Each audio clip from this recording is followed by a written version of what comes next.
enjoyed lunch and this break, and it's so good when you have so excellent moderators and panelists who help you to time to go so fast and who respect time. I don't expect actually less from that from our next moderator and panelist.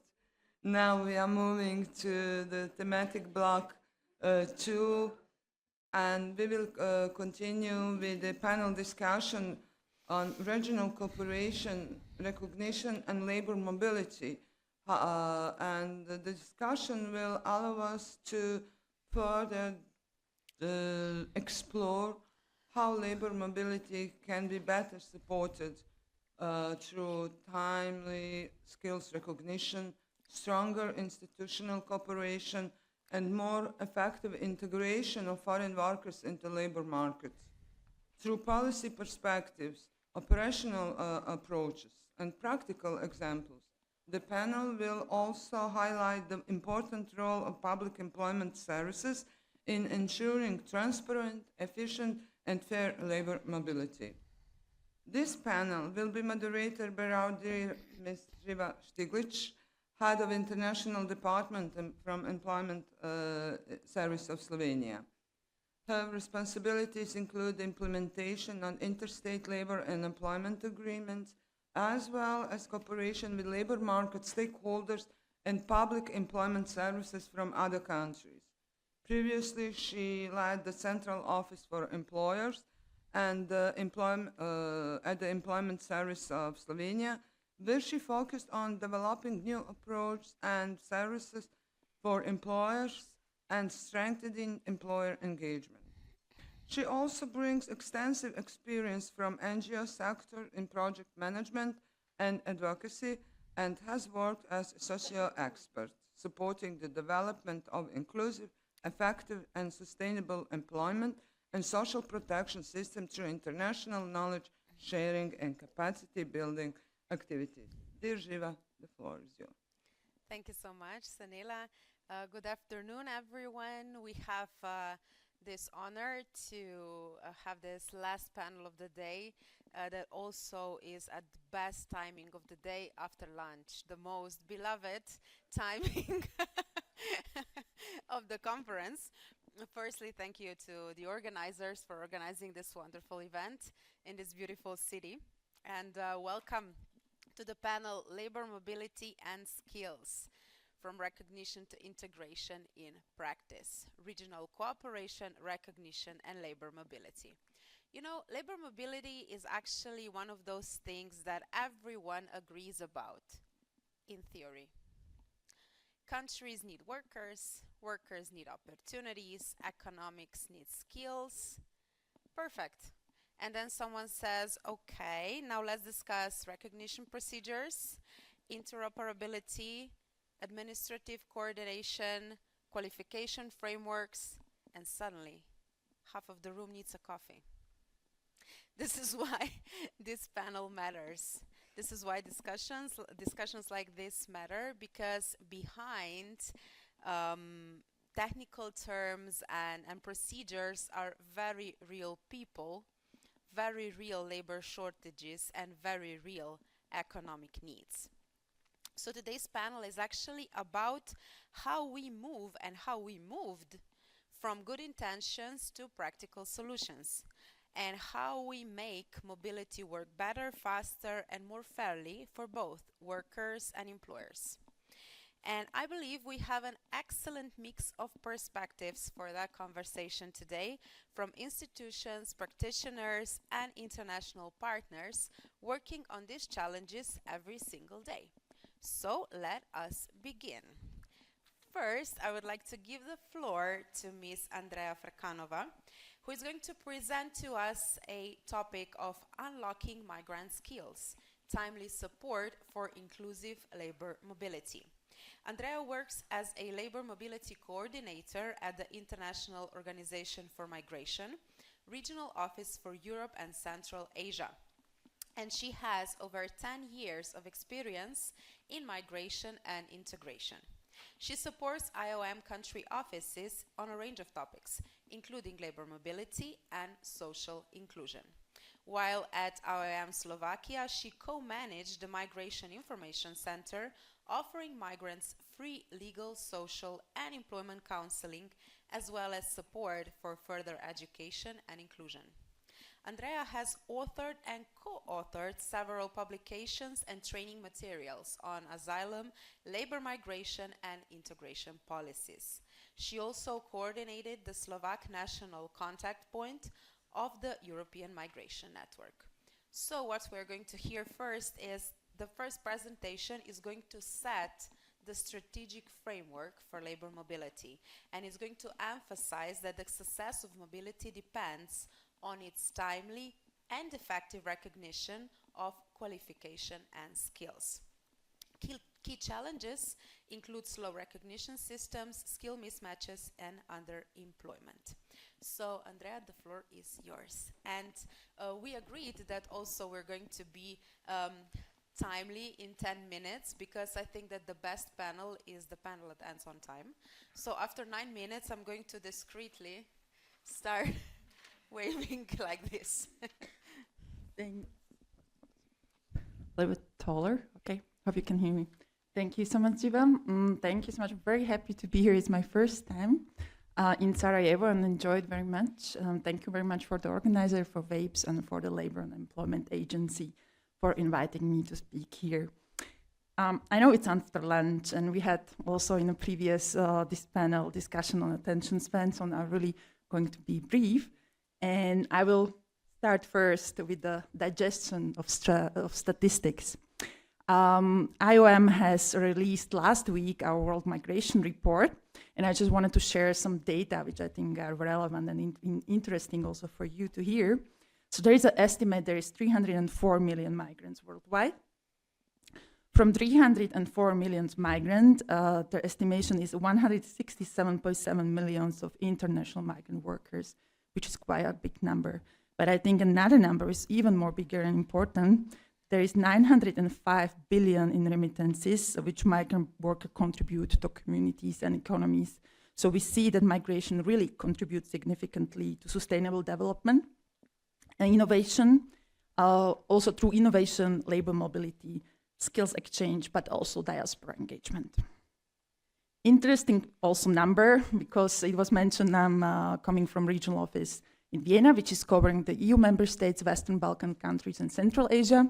In this big region, we have 108.9 million international migrants. So it's a big potential. Let's go to the next slide, and here there is an interesting graphics I wanted to share with you, and it's a projection on the population in Europe in the year 2100. And you see two scenarios, one with migration and the second one without. And you see the second one, which is the red line, it just goes down. So we see that without migration, the population decline will accelerate really substantially across Europe. There is a projection that by the year 2100, Europe will lose 12% of its population, which equals 53 million of people.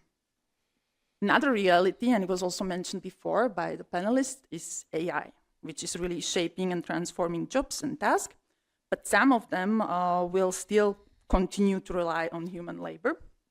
And we see that sectors like agriculture, services, transportation, hospitality, and many more are those ones with strong labor demand, and are also those ones where most of the migrant workers are represented.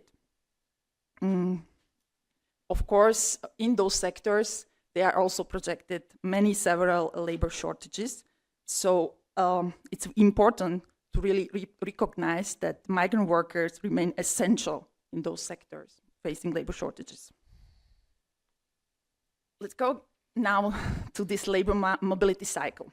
Why I wanted to show it to you, because it's important to recognize that skills recognition should be embedded in each part of the cycle. So when we look at the pre-departure part, which is in this green circle, there should be skill assessment an integral part. So you can start really assessing the skills even before migrant workers come to the countries of destination. Then at the country destination level, so after arrival, it's of course obvious, skills and qualification recognition is taking place. What I wanted to also flag is not to forget about onward mobility, onward migration, and returns. Because skills recognition also in the specific phase is very important, because those migrants who worked previously in some specific country of destination possess important qualification and skills that need to be also recognized after, for example, they return back to their home countries. The success of labor mobility, also among other factors, is really depending on how effectively are skills, qualification, and prior work experience of foreign workers recognized and utilized. And we know that migrant workers and migrants as such really face many challenges, which are connected with fragmented and unreliable information system. But a very big and, I would say, main challenge is also the language barrier they really experience. Of course, they also tackle very complex, lengthy, and unclear procedures linked to the recognition of their foreign diplomas and skills. So we also know that effective identification and skills recognition really reduces those mismatches between labor supply and labor demand on the local or national labor markets. But what is also important to know that it really ensures legal certainty and protection of migrant workers, which is very essential. So what are the recommendations? I know you heard many of these, but I would like to really flag the timing. Timing is very essential. So to provide clear multilingual information as soon as possible, meaning still in the countries of origin of migrant workers, really helps in their integration in the labor markets. So there's a recommendation to develop migrant-centered online platforms, or we call them also one-stop shops, which can be also in the countries of destination or in the countries of origin, but also introduce pre-screening and skills assessment mechanisms, and recognize on-the-job experience, informal learning, and self-taught skills where relevant. Last point I wanted to really flag here on this slide is the engagement of diaspora organizations and migrant organizations, because they play a very important role in providing practical guidance and peer support. In these last two slides, or three slides, I would like to showcase IOM programming, which I think is very relevant. So first one are IOM migrant resource centers. And I know in Bosnia and Herzegovina, you know them with the term migration info points. We call them also migration information centers or MI centers. So those are one-stop shop hubs which really provide different spectrum of services and support to migrants. So they might be in hybrid form, or online, or provide in-person counseling and support. They provide very essential integration support, which is not only linked to, for example, language courses, even vocational language courses, but also to sociocultural orientation, recognition and support with the recognition of qualifications, but also guidance on their daily life and inclusion into society. There is also relevant protection and case management part, and definitely need to say it's need-based approach. So migrant information centers or migrant info point really provide the relevant information which is requested and needed. Besides Bosnia and Herzegovina, we run them in Bulgaria, Lithuania, Poland, Romania, and Slovakia.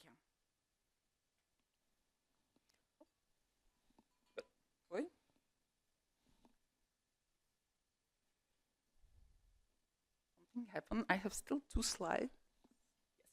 Okay.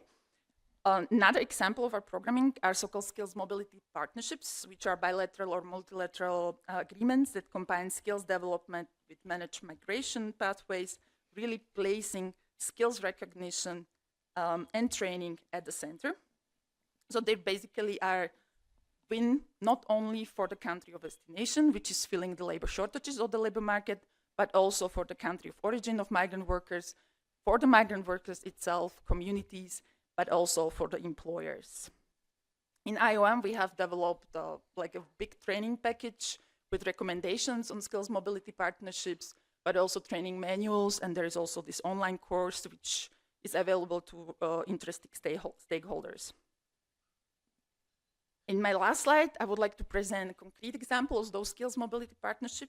The one is this TAM Plus project, which is basically a skills mobility partnership between Italy, between Tunisia and Morocco.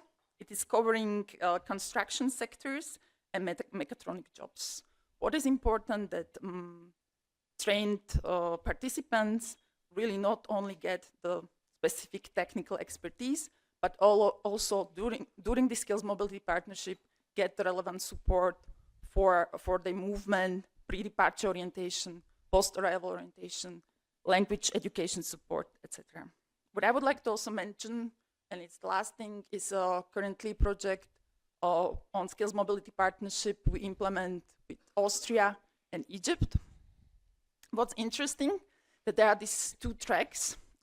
It's aimed at the metal welding. So modern metal welding techniques are taught in Egypt in the training centers. And there are two tracks. So one tracks are for those participants who decide after the training to stay in Egypt, but they get a specific English language education and language course. And afterwards they're placed in international companies operating in Egypt, which really showed interest. And the second track is a way track, which means those who decide to go to Austria, they get German language courses up to A2 level, and also support with their socio-cultural inclusion and integration, also intercultural communication. What I would like to also highlight is the involvement of the private sector, not only as the end users of those skills and of the skills labor force, but also as the one which is building its capacities, because within this program we also provide relevant training for employers which are going to employ those migrant workers in their companies linked to socio-cultural communication and integration support. Thank you so much, Andrea, for this very interesting framework with some shocking facts and then really interesting examples. What stays with me is the importance of these one-stop hubs for migrant workers. Even I like one-stop hubs, honestly. If I would be a migrant worker coming from somewhere else, that would be super important, and of course the holistic approach. So really good examples. I'm going to come with the questions later after everyone is going to be finished. So I would like to give the floor already to our second speaker, Cristina Mereuta, who is going to talk about skills portability and labor mobility, past role and challenges. Cristina serves as head of unit for Skills and Jobs Knowledge Hub at the European Training Foundation. She coordinates the ETF's work across several thematic areas: skills anticipation and matching, labor market policies and public employment services, school-to-work transition and employability, social inclusion and equality, adult learning, development of qualification systems, skills portability and labor mobility. Perfect for our panel, I would say. And Cristina's professional background includes extensive experience in research, policy analysis, and capacity building initiatives focused on strengthening systems for skills needs identification and anticipation, addressing skills mismatches, improving school-to-work transition mechanism, and enhancing the effectiveness of active labor market programs. She contributed to policy dialogue and cooperation actions between European Union and the neighboring countries, as well as to a broader international cooperation efforts in employment, youth and adult learning.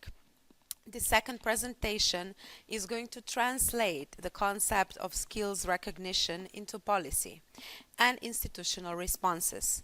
The focus is going to be on the role of public employment services and new EU approaches to skills portability. Cristina, the floor is yours. Thanks a lot, and first of all I want to thank Živa for the introduction. I want to thank also WAPES and hosting institution, the Employment Agency of Bosnia-Herzegovina, for the invitation and to be again in this beautiful city of Sarajevo. Sarajevo and amazing country, Bosnia and Herzegovina. Yes, I come from the European Training Foundation. I think many of you know what we stand for. So we are a EU agency working with countries from around the European Union, including Central Asia. Lately, we will start enhancing our cooperation also with the talent partnership countries. Andrea mentioned already some projects that are actually part of this initiative of the European Union to start attracting talent from abroad. So we will start working more also with Bangladesh and Pakistan. And currently, we are also implementing a project in Africa with all African countries focused on qualification framework. Several speakers in the morning mentioned skills mismatches, and there are many, many reasons behind. I would also add there the territorial element, the insufficient transport infrastructure, and so on. But I would like to underline that a key reason for skills mismatches and underutilization of the human capital is also due to slow or lack of recognition of skills, competencies, qualifications of a person. I avoid using the term migrant because we've noticed also that when it comes to mobility, we should not only talk about geographical mobility. Of course, the focus now of the session is more on the geographical mobility, so labor mobility in general. I would also underline in these times of great transformation, Mehmet mentioned this morning a perfect storm, so times of great transformation, that there is a huge need also for intra and inter-sectorial mobility. And again, recognition and qualification credentials are essential to transit from one job to another, from one position to another, and of course from one country to another. What ETF stands for, I mean, I've joined ETF more than 10 years ago. And before that, I was a beneficiary of their services, coming also from a pre-accession country. The organization went through a lot of, transformations, but there was one element there that remained constant. We've worked on qualification systems development over 30 years. On skills recognition, on how to make sure this transferability, measures for transferability are not only tested at project level, at very good initiatives that we've seen, but also that they are upscaled and included in a systematic policies, legislation, and then made available to all or more beneficiaries.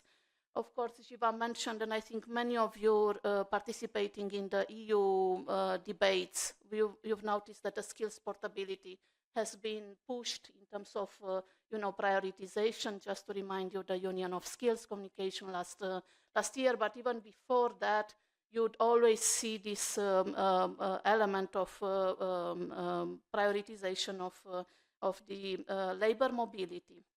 What we stand here, we often hear about the connection between labor, social security, coordination systems. We would also add to that the transparency of skills, the way education and training systems are able to collaborate, but also what is important, and I think this is the critical element of proper management of labor mobility to address skills mismatches, is also to address the challenges when it comes to recognition of third country qualifications, or any country, any migrant that comes and works in another country. Through studies, we've noticed that, for example, on the higher education level, the recognition is it's faster, let's say, because also the EU and in general, international collaboration on the recognition of higher education diplomas is quite advanced, while when it comes to medium level qualifications, vocational education and training qualification, this recognition is very slow, if not absent. And actually this is bad for everyone, because the highest demand, if you look at the labor market demand, the highest demand and the major shortages also that I've registered through various analyses, they are placed in this wet area, if I can say like that.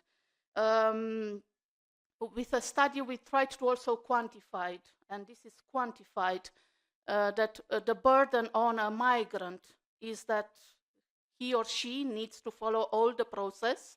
So imagine not knowing the language, not knowing the institutions and so on, that the process of recognition, if it happens, takes at least 6 months. And maybe this is also a reason why many migrants, many mobile workers coming from third countries are employed below their level of qualification in the EU. So I think it's important, and this is what we try and work on, to recognize what are the gaps. What are the gaps? Is it only information, or is also the incapacity of the system to address and to go for faster recognition? The remedies, and I would say here that, okay, you can build all the legislation in the world, you can have all the measures and the frameworks in the place. If there is no trust among countries when it comes to qualification and education and training systems of the other country, this will never ever happen. So it's also a matter of trust, of cooperation, of partnerships. And I think this is an important element. Networks like this one, but also the European Qualification Framework Advisory Forum and many other networks are critical to build up this joint cooperation and trust and so on, not to mention Erasmus and other initiatives. I'm going to just briefly refer to this very exciting subject, definitely not to be approached after the lunch break, but I wanted to mention this, to really make a reality of this goal to have matched employment of migrant workers, but to increase the skills portability. There is a element, a fundamental, a building block that has to be in each country, either as a national qualification framework or another solution, because certain countries have different approaches. This is the fundamental translation grid of education and training credentials across countries. The ETF, the European Commission, and also worldwide, there is a renewed attention to the international comparison of qualification systems. The enlargement countries, we are in an accession country, future EU candidate country here, they follow a process of referencing. It's very demanding. It takes a lot of time. We talk about decades to build such systems and also to reference and so on. But once done, this is the key to, I think Aza mentioned, use that metaphor, to understand and to unpack certain messages. And I just want to, push again and give this message that there is a continuous work that needs to be done on that. I've just returned from Montenegro last week. We have discussed there a lot about ESCO. I know that there is a preoccupation also in all the other Western Balkan countries on adopting or mapping against ESCO. This is another element that needs to be done also as preparatory for EURES mobility, let's say facilitated mobility. Maybe just to give an example on how this can be used in very concrete terms for those that are not specialists in ESCO and so on.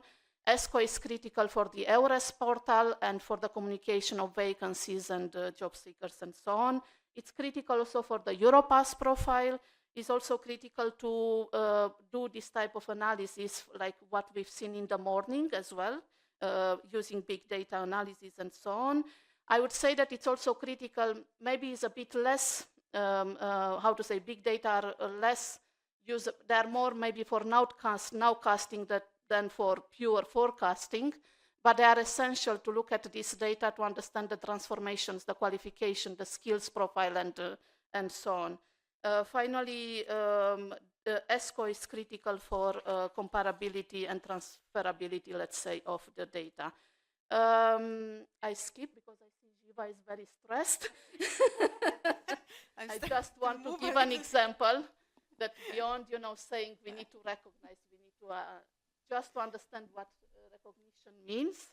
And here you have a system that we have developed where we tried to compare qualifications. I'm talking about the description of the qualifications, provided that the qualification standard have a learning outcome included there. It's not always the case. If you compare EU countries and non-EU countries, you may find at granular level a lot of surprises.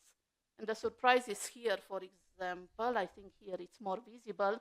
We took the profession that it's always in shortage usually, cook in this case.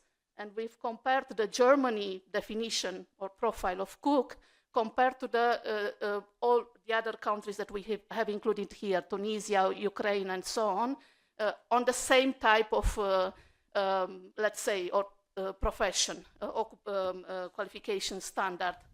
The best match was like 50%, yeah?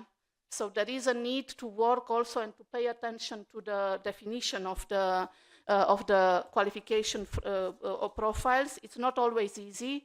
Therefore, whenever we talk about recognition, we also need to talk about upskilling and reskilling, adding few additional competencies to reflect the specificity of each country and demand. My final message is definitely, and I think this it's repeated, and I have repeated in the past, there is a need to revisit the public employment services mandates. I forgot to mention also staffing and resourcing for recognition, skills recognition, prior learning, as well as non-formal and informal learning. These are different processes. I've noticed that sometimes there are used, let's say, interchangeable. There is a huge pressure on the Western Balkan countries, Moldova and Ukraine, to align to the EU international labor and skills standards.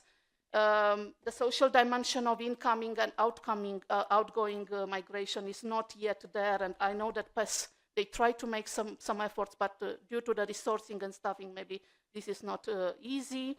We've talked a lot about the labor market and skills intelligence. I'm not going to mention that. There is also an issue with the design of the active labor market programs, and this remains as a priority for all of you. And I know that you are working on that, but also on the eligibility.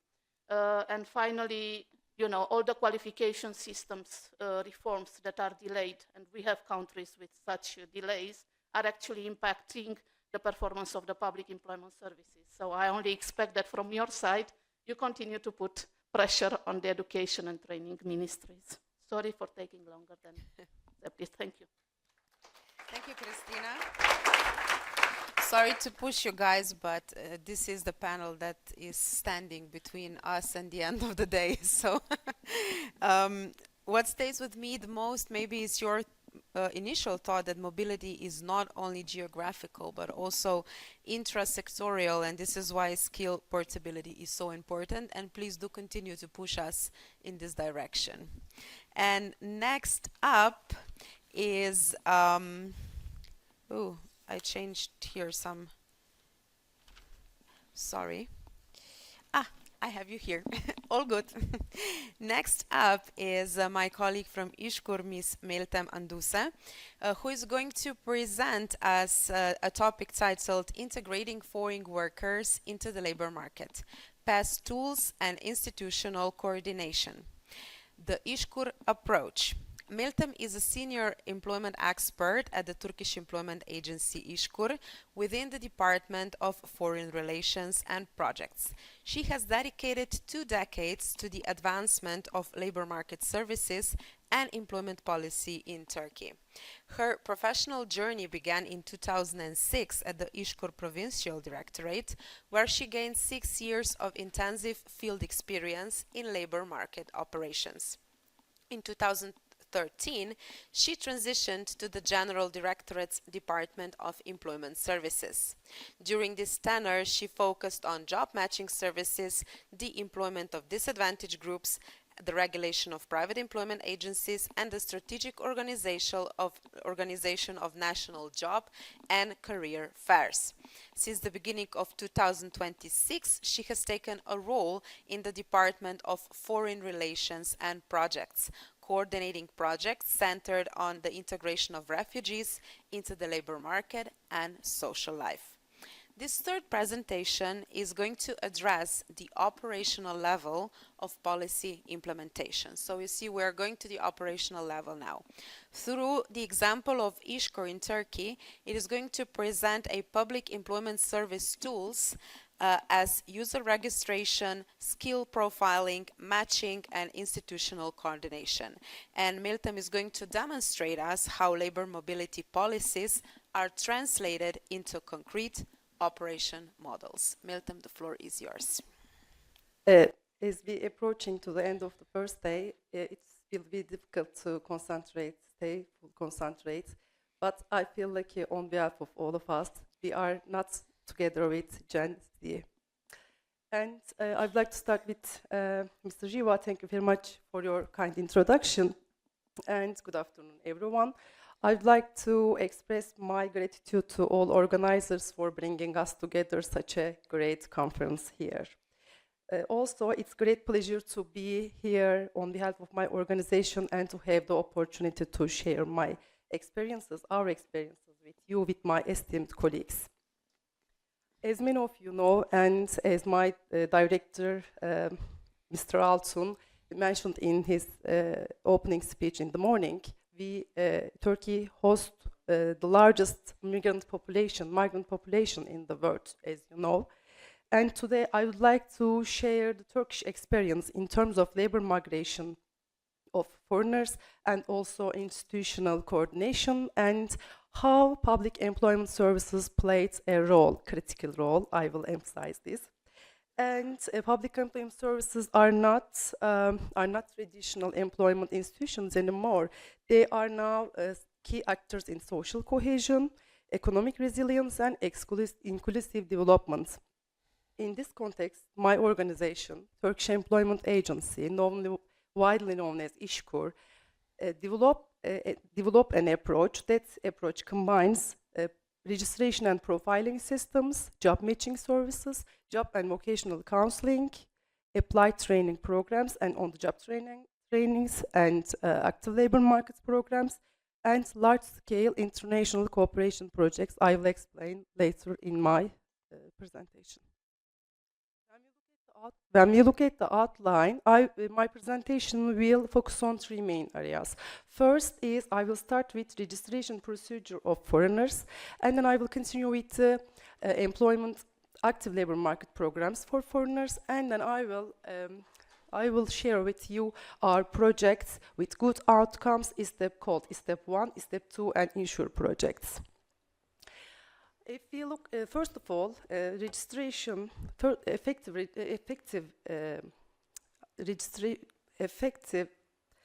integration start with registration and identification.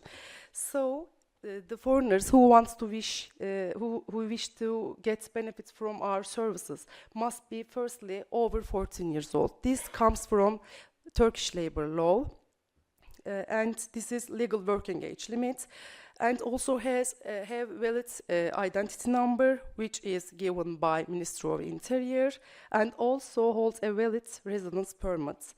Individuals can register with İşKUR online through e-branch, or they can make their registration or e-government portal, and they can call Alo 170 Working Life Communication Call Center, and they can make the registration through this line, and they can ask any kind of question related to working life to call center staff. After registration, individuals can enter İşKUR system, and then İşKUR employment during registration, we want them to submit their information. What kind of information we want them?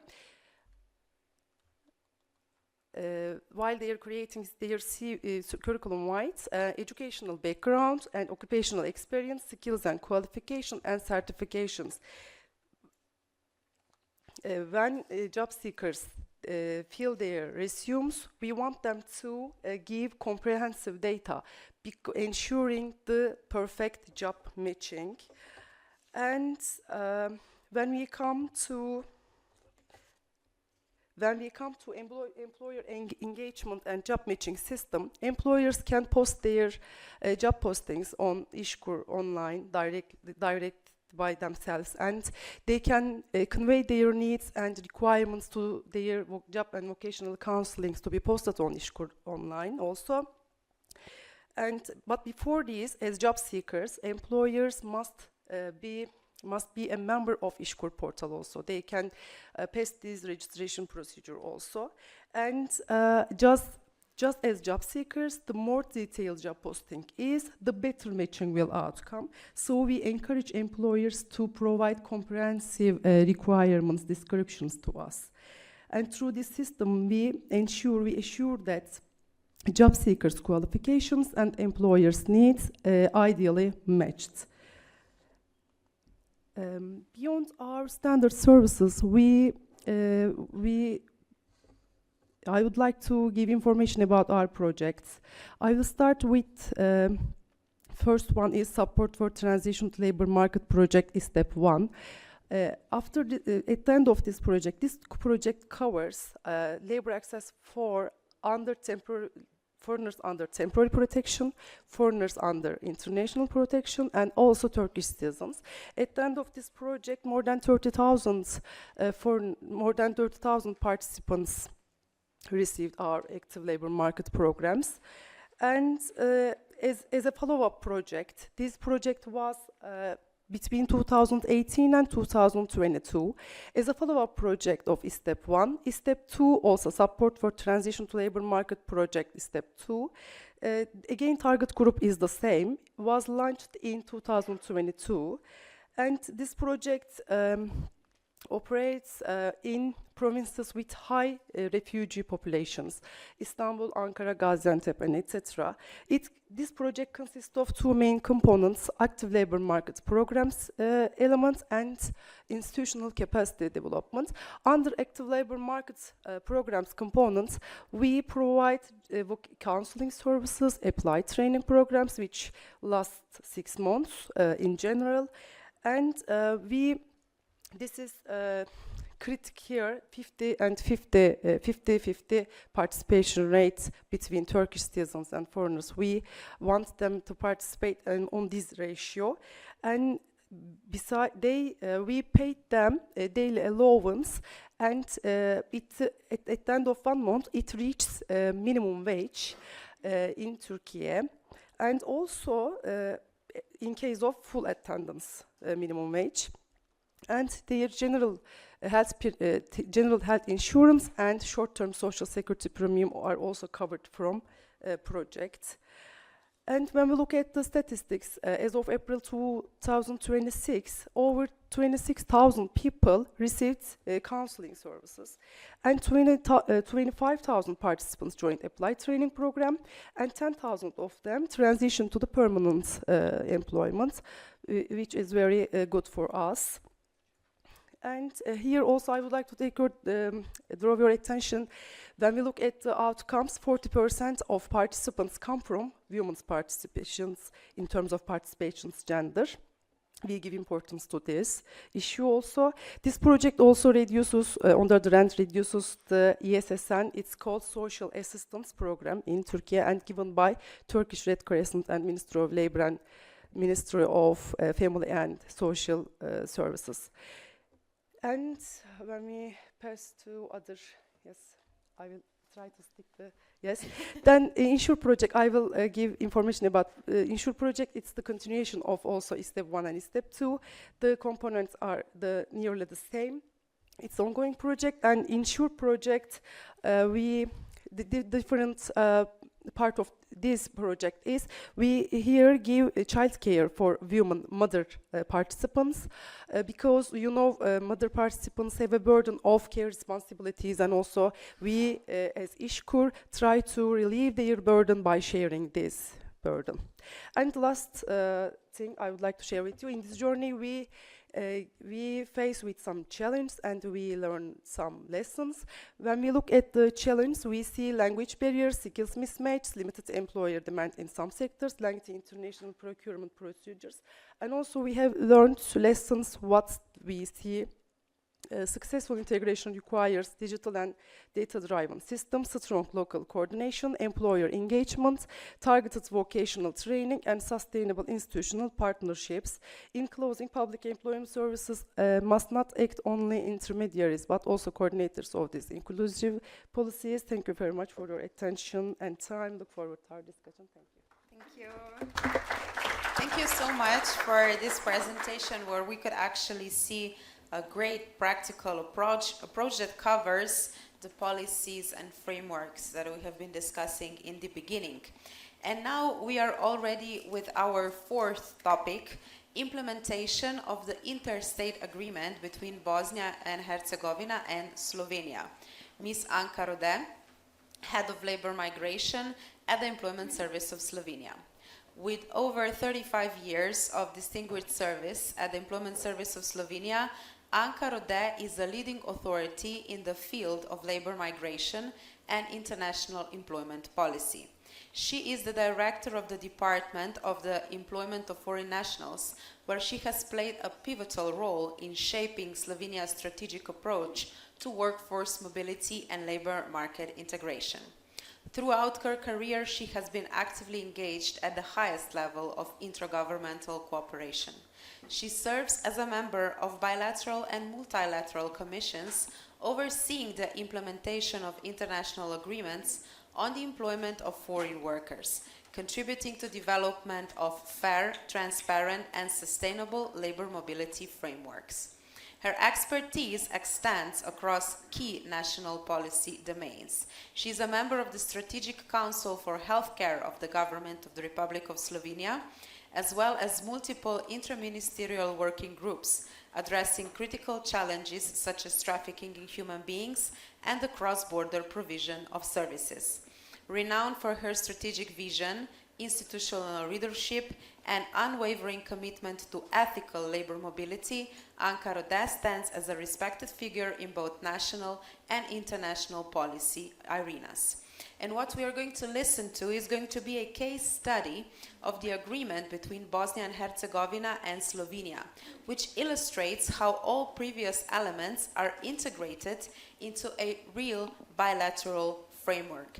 It also demonstrates the practical application of skills recognition, matching processes, and institutional cooperation between countries. Anka, the floor is yours.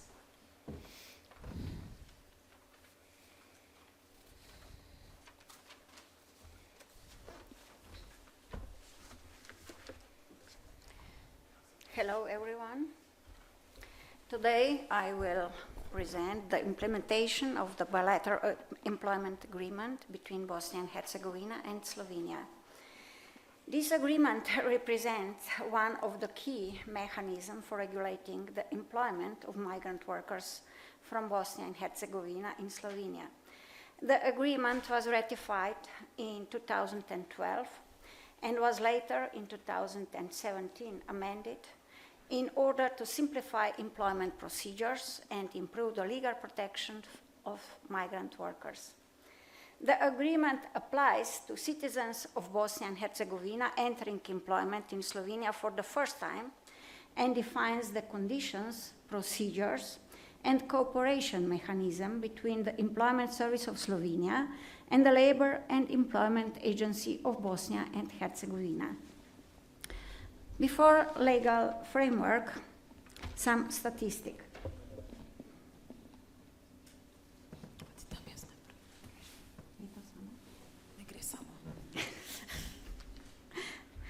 Well, Slovenia is dealing with aging population. We have low unemployment rate 3.8%, and that is forecast for next 5 years too. We have stable employment growth, and we have about 950,000 labor active persons. And among that, 140,000 foreign migrant workers. That is 16% of all labor active persons, or every 6th person in Slovenia is foreign worker. Well, I already explained that we have low unemployment rate, also is with registered unemployment rate. But we have huge demand for workers. Slovenia is dealing not only with aging population, but also with labor shortages in construction, in logistics, in manufacturing, hospitality, and other sectors. In 2025, we have about 151,000 job vacancies, especially in those sectors I mentioned before. Well, we have also about 130,000 employed workers from foreign countries, for third countries. From EU member states is about 18,000 people. And in 2025, I think almost 70,000 persons was from Bosnia and Herzegovina. And now I want to represent also the legal framework. Of course, the most important is the employment agreement between the government of the Republic of Slovenia and the Council of Ministers of Bosnia and Herzegovina. That's the state agreement. And then is also important Employment and Self-Employment and Work of Foreigners Act, the Foreigners Act, and other secondary legislation. So we can see that employment of citizens of Bosnia and Herzegovina in the Republic of Slovenia is regulated through combination of bilateral agreements and Slovenian migration and labor legislation. The Slovenian system regulating the employment of foreign nationals is based on three main categories: single residence and work permit under the bilateral agreement with Bosnia and Herzegovina, which is issued for 3 years. And this work permit serves as a consent to single permit, residence and work permit. So work permit is also a consent and is issued by Employment Service of Slovenia. The single permit is issued by the competent administrative unit. We have 58 administrative units in Slovenia, while the consent within the procedure is provided by the Employment Service of Slovenia. As I said, foreign nationals who want to work in Slovenia need a single residence and work permit, and it is issued by an administrative unit. The Employment Service grants consent to single permit in this procedure. If candidate would like to work in Slovenia, the first step is to find an employer. The job vacancy listings could be found in our web page on ESS, Employment Service of Slovenia. Once an employer who is willing to employ the worker is found, the candidate could apply for a single residence and work permit at the diplomatic and consular representation in home country, in Sarajevo, or at administrative unit in Slovenia. Conditions on the employer side are proper registration, active business, no criminal record, and of course paid tax obligations. And conditions on the part of the foreigner, we checked, Employment Service of Slovenia checked the conditions of the vacancy, so such as education, proof of mastery, and others, and of course no criminal record. The key characteristic of, well, one is also very important. Most important is our labor test. So employment is possible only if there are no suitable domestic candidates available on the Slovenian labor market for the specific position. As a rule, candidates must be registered, well, candidate from Bosnia must be registered as unemployed person in Bosnia and Herzegovina and must be over 18 years of age. A Slovenian employer submits a labor demand. The Employment Service of Slovenia verifies that fulfillment of employment conditions, and the Agency for Labor and Employment of Bosnia and Herzegovina participates in the selection of candidate. The issued work permit serves as a consent, as I explained before. Since January 2024, bilingual employment contracts have become mandatory for the employment of citizens of Bosnia and Herzegovina, and this further strengthening worker protection and improving workers' awareness of their rights and obligations arising from employment relationship. Bosnia and Herzegovina remains the most important source of foreign labor force in Slovenia. This data shows that in 2025 we issue only 12,515 work permits. So that's a little less than in 2024 or 2023. Sectors with the highest employment of workers from Bosnia and Herzegovina in Slovenia is construction, manufacturing industry, transport and storage, hospitality and tourism, and healthcare and social care. I think such problems, such huge demand is also in other member states in Europe. Assessment of the implementation of the agreement. The most important or the main advantages of this agreement include organized and controlled recruitment, institutional cooperation between both countries. On the other side is Employment Service of Slovenia and Agencija za rad i zapošljavanje. Tako da želim da pozdravim Samirja Zuko i Huseina Terzića.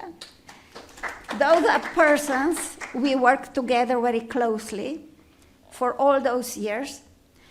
And what else? So institutional cooperation between both countries is very important.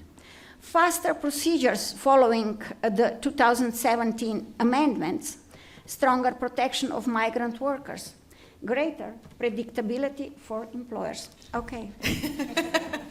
I'm happy. I'm 2,000 years old and I have only 5 years of work experience. So, that the words of Sean. Today I remembered. That's one I remember. Also, what is remember, very, very important is fair and ethical recruitment principles. So, our aim is to establish government-to-government cooperation, to provide credible information, adequate legal protection, safe and fair employment, and decent work condition. Well, Slovenia has also one unique format of events abroad. That's living and working in Slovenia. That's something like pre-departure orientation. And it's a very important and strategic tool for safe and skill-oriented labor migrations. I will finish now, but I think, well, that's also important. We also establish InfoPoint for foreigners and what it offers. InfoPoint offers information about job opportunities and conditions, information on the procedures and documentations, information on labor rights and obligations arising from the labor law, assistance with administrative procedures and overcoming other obstacles. And conclusions you can read, but for me, the most important conclusion I have written down, one moment, I really want to read that, where it is. When labor mobility is done correctly, it does not only move workers, it moves knowledge, it moves opportunity, stability, and hope. Thank you very much. Thank you. Thank you so much. And as this example shows, labor, ethical, regulated, fair mobility is very important, but once every 6th worker is a migrant worker, as in our country, it becomes crucial. And now we have the last but definitely not least, our host, Mr. Ivan Barbalic, who is going to present Bosnia and Herzegovina perspective, bilateral agreements as a bridge between policy and practice. Ivan Barbalic, Director General, Labor and Employment Agency of Bosnia and Herzegovina. Ivan was appointed director of the Labor and Employment Agency in February 2024.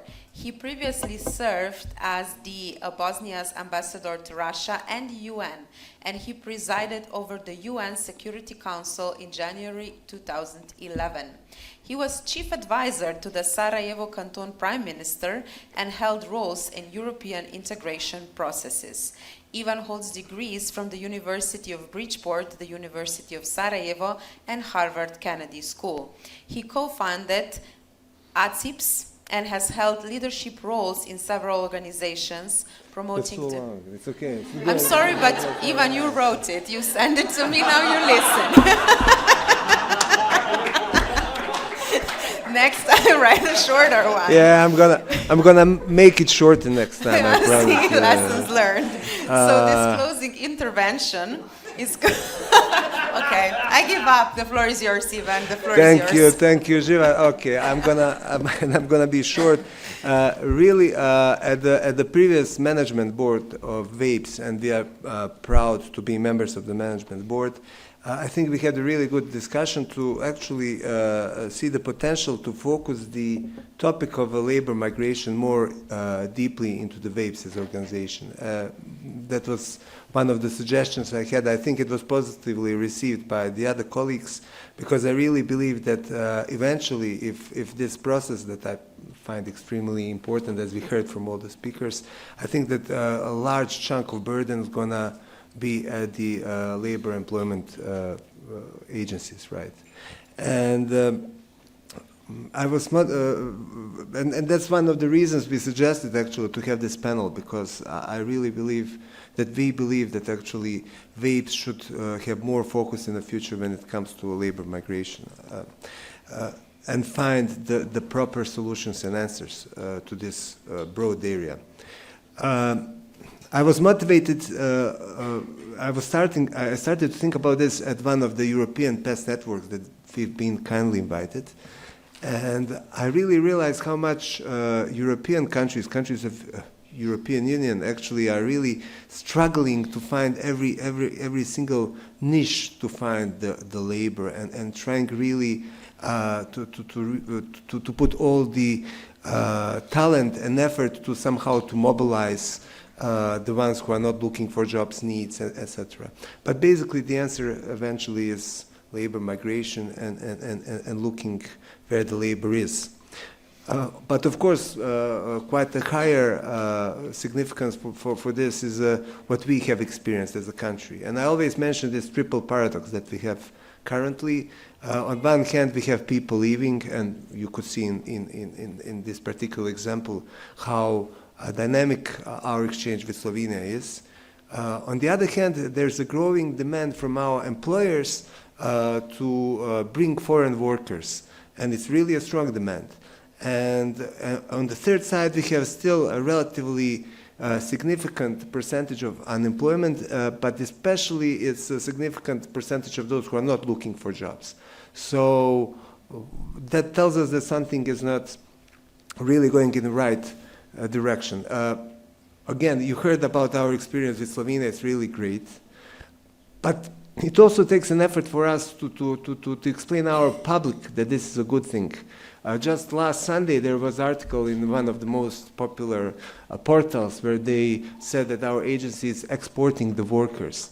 But I always try to put the argument that, okay, Slovenia is one of the countries where our people go. But our people also go to Germany, to Sweden, to other countries.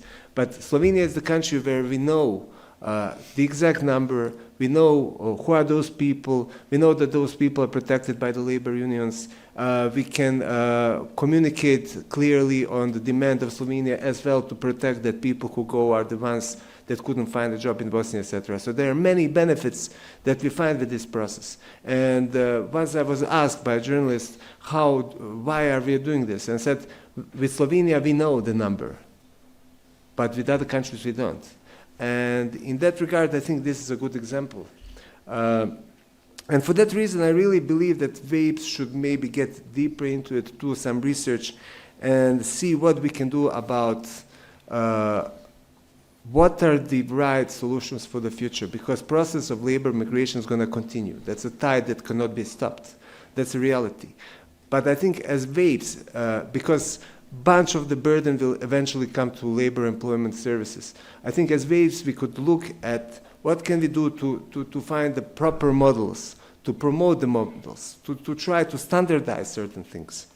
I think that bilateral employment agreements are actually one of the key solutions. But we have to understand the benefits, we have to understand the costs. I think with digitalization, AI, things are going to be, well, cheaper in a way. So basically maybe that's going to, agencies will not spend too much resources as they used to when they implemented this. Now, I mean, we can also see in the implementation of our, it's becoming more efficient, of course, with the modern tools. But I really believe that as babes, we could discuss more, if nothing, about is this a way to go further?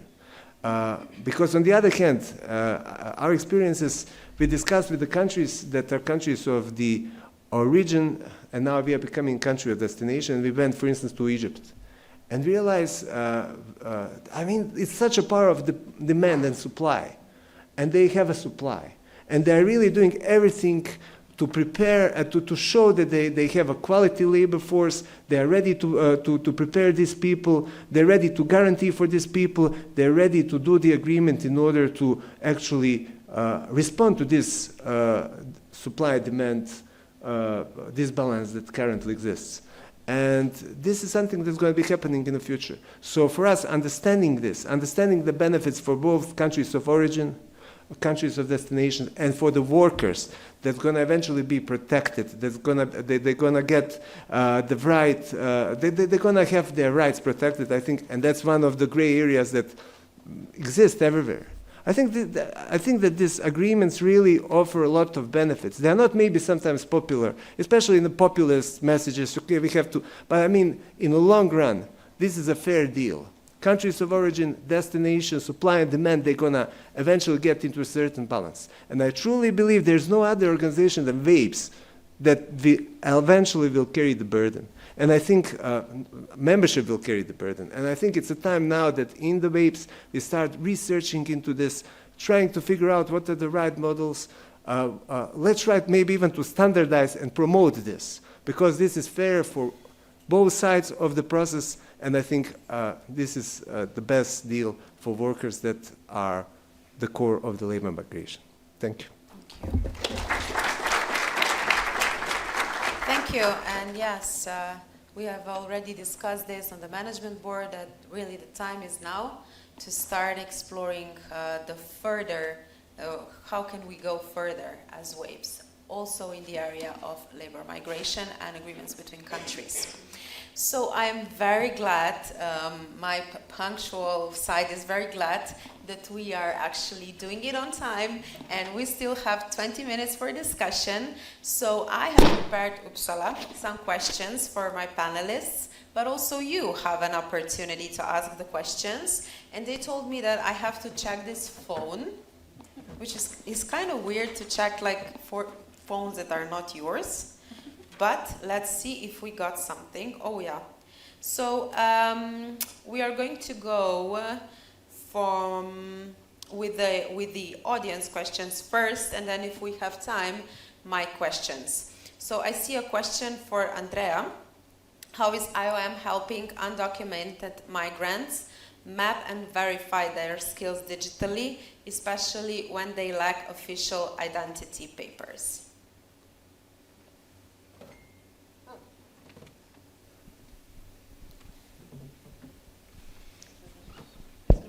Yeah, is it working? Okay. This is a very difficult question. Undocumented migrants, well, I would just link it also to the provision of services through the migration resource centers, or migrant resource centers we have, because basically they open to each migrant which comes and seeks for some support, for some information. Of course, with undocumented migrants, it's very difficult, and I think the first support would be really to help them solve the situation, because I mean, to be undocumented in a country, it's really linked to various protection risks. But when I go beyond the specific target group or beneficiary group, I would say if let's say, migrant worker or a student, or even now a Ukrainian refugee, because in the neighboring countries we have very big experience of service provision to those beneficiaries, come to our center. First we sit down, we discuss, we look at their qualification required, which they have from abroad, what were their work experience, and then we help them to understand the processes. And what I would also flag, and this is also perhaps something which is also important to support, is the involvement of the migrant communities. And we have seen, because talking about Ukrainian refugees, for example, in Migration Information Center in Slovakia, where we have programs for them to help them with the recognition of their qualification from Ukraine.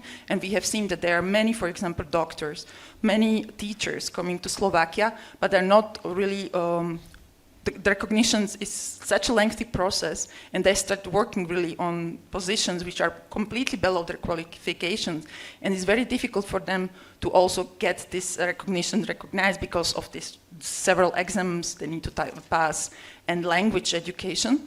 So we created a program for them where we're really supporting them in language education, preparation for the exams. But why I wanted to flag this community involvement, a migrant organization, diaspora organization involvement, because we have seen that based on this program, they're starting to build study groups and prepare together for this examination link, for example, recognition of the education in medical professions. So they were starting to coming together, study together, helping each other to prepare for the process, which I would really flag. It's very difficult, because imagine you basically working 8-hour jobs below your qualification, you have a family you need to take care of, and then you have to really prepare for a specific examination. And you know that you have years of experience, for example, being a doctor in another country, and it's difficult for you to really start working on this specific position. Thank you, perfect. We are flooded with questions. I'm so happy that you are still on it, even before the end. Cristina, I'm going to give this one to you, if you agree. While remote hiring ignores diplomas, physical migration hits a 6-month paperwork bottleneck. Oh, now it's gone. What was this? How can PACE adapt to match skills as fast as the online economy? Okay, thank you. I mean, I think the answer is, again, digital, and Ivan mentioned that European Commission and also EU is moving to the digital credentials idea. It might take a bit more time to see it in practice. I've mentioned already the recognition, so systems that recognize prior learning, and that could be part of the portfolio of the active labor market policies, targeting not only the domestic unemployed, but also those that are coming in. Validation of non-formal and informal learning, because in certain cases we talk about skills that have never been part of an official qualification program and training program, but nowadays they are highly in demand and so on. And definitely I think this cooperation between the public employment services and rather a pressure on the education and training recognition actors, I'm not talking about training providers, the issue is not there, but it's rather with the recognition actors needs to be improved, and actually they need to understand that such systems need to be speed up. Maybe I can also add to the Egypt example, which is very, very good. Egypt is also part of the countries that are talent partnership countries in the European, recognized by the European Union, when there is a high potential because they have a high let's say cohort of younger workforce. We are working with Egypt, Tunisia and Morocco also to bring closer and to improve the comparability between the EU qualification systems, also the Western Balkan qualification and skill systems, and Egypt, Tunisia and Morocco. So in the future, with these reforms, this would become rather faster and automatic. Perfect, thank you. I'm going to give this next one to Meltem. How can public employment services stay resilient when everything is changing so fast? Can you hear me? Does it work? Yes. Yes. Thank you very much for your question. From the perspective of public employment services, I see three key priorities. First one is digital and data-driven transformation. Labor market is changing rapidly, so rapidly because of migration, demographic change, and also triple transition, which is green, digital, and social. When it comes to migration issue, social transition becomes more important, as you guess.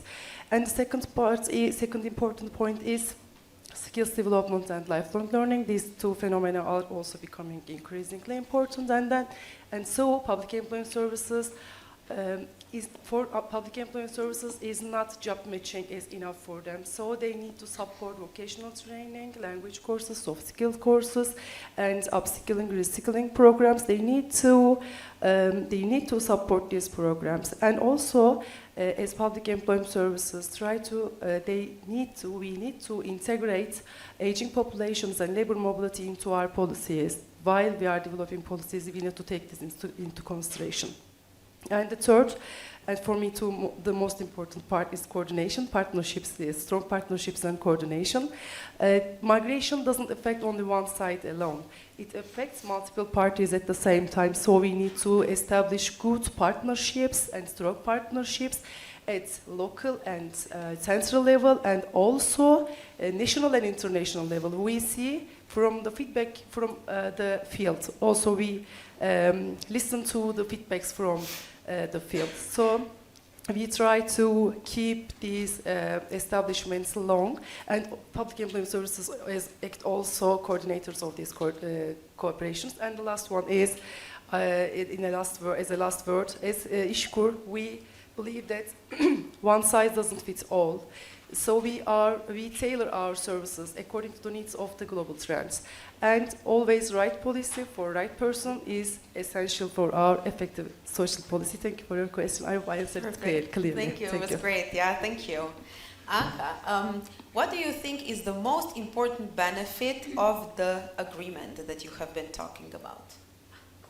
Oh, agreement. I didn't expect The most important benefit. Okay. I have several, so I'm just choosing some. Okay. Well, migrant workers are less exposed to exploitation, unsafe working conditions, and forced labor, and even human trafficking.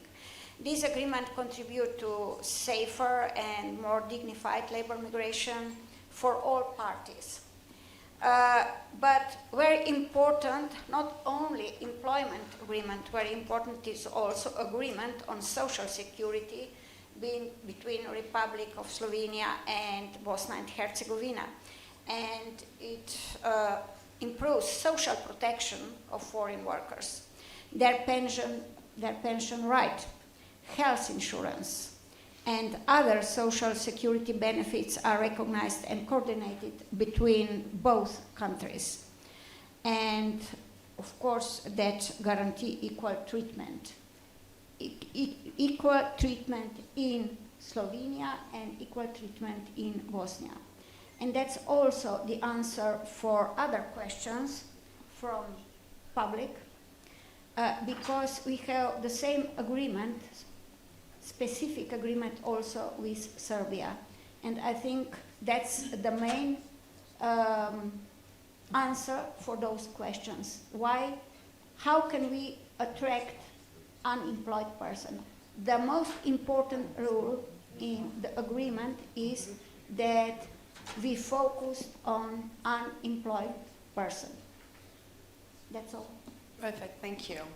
Even a question for you is, I believe there is a push to retain more people in the country because a sufficient labor supply is necessary. How do you address this criticism?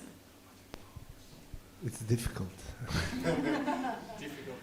No, but as I said, it's really a paradox, because especially, for instance, employer associations are very active, and they have, of course, good partnership and sit on our board, but they're insisting that there is a lack of resources, and somehow, I mean, there is a lot, of course, there's an enhanced set of active policies, but obviously there's this growing demand. And I mean, you have to measure between the public perception and what is the true benefit to the economy. I think the right answer is somewhere in the middle. But again, we are working on that. Hopefully, we're going to find the right balance.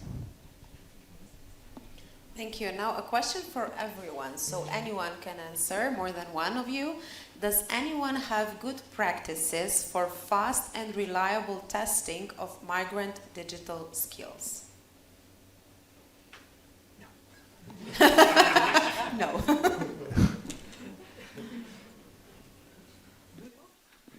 Me? Yes. Here. I have them in my pocket. Cristina? I think colleagues in the room have, for sure, they have some examples. Indeed, after the 2015, the 14-15 crisis, the Syrian inflow and so on, I remember that all public employment services and education institutions, just to give the example of Turkey, have speed up this element of testing, preliminary assessment of skills, not only the digital skills, but the overall, because I think it's more efficient to look at the whole spectrum of the skills, competencies of a given person, and then to see what type of solutions could be either to recognize or to upskill, reskill if necessary. I don't have now a concrete example, but I think I would give again this and underline the example of Turkey, because it was really done under pressure. So I want to congratulate you once again, 10 years later, under huge pressure, but you managed to transform both the LMP portfolio, the İŞKUR type of intervention for a new group of people, but also you managed to bring together the Ministry of Education, universities, schools, and social services.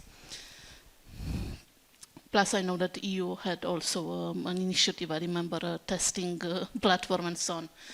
I don't think it's more about having the tool itself. I think it's more about outreaching and engaging subjects, so beneficiaries, to go through this testing and then to follow up then the path for integration job and so on.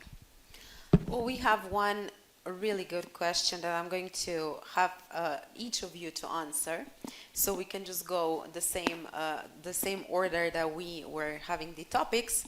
If you could change one thing tomorrow to improve fair and effective labor mobility in Europe and beyond, what would it be? One thing tomorrow. Yeah, I will start. Yeah. Just like for the moment. I think, and it was also mentioned before, is perhaps to open like cooperation and communication on the same eye level between countries of origin, countries of destination, when we talk about labor mobility, and really involving all necessary stakeholders when we talk about labor mobility or creating any BLMAs or skills mobility partnerships, because it's not only about the country of destination and the labor market needs, but it's also about, you know, trade unions, vocational education institutions, but not at least migrants and their communities, and also the hosting communities and communities back in those countries of origin. So I would say like having more deeper cooperation to really set things in the right way. And for me, yeah, I would continue what Andrea said, and I would underline this element of individuals. I think even in many discussions, and even if you look at policy documents and whatever solutions are put forward, unfortunately, somehow the voice or the perspective of the individuals, of those that are subject of, you know, be it long-term, longish recognition procedures or hard, you know, difficult transfer from one country to another. So I'm talking about the individuals. So maybe what I would improve more is also having more information about individuals' aspirations, their real expectations, what to address to improve their journey when it comes to a mobile, let's say, mobile career, professional career. Yes. I think also need to start with recognition, and according to the needs of regions, when it comes to mobility issue, recognition of the qualifications and skills and directing them, referring them to regions and fields needs, field requirements. So, if I would, I would done it in the beginning of the entrance, at the beginning of the entrance stage. Thank you. Well, I think it's not only one thing. I think there are many possibilities for, first of all, labor migration become business. And I think the most important is prohibited recruitment fees for unlegal recruitment agencies. I think we have a lot of recruitment agencies who work on the black market in every countries, and I think we should regulate this area. It's necessary, and I think the right way is really to establish government-to-government cooperation with each country. I think that's the most important.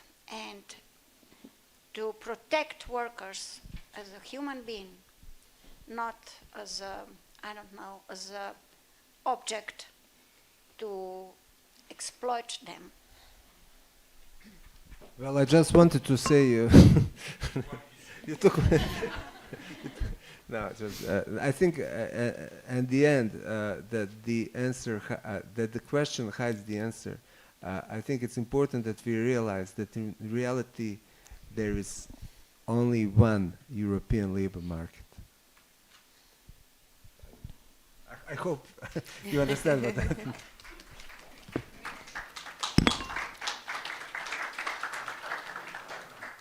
Well, I'm so sorry, but there are some questions that are going to remain unanswered in this panel.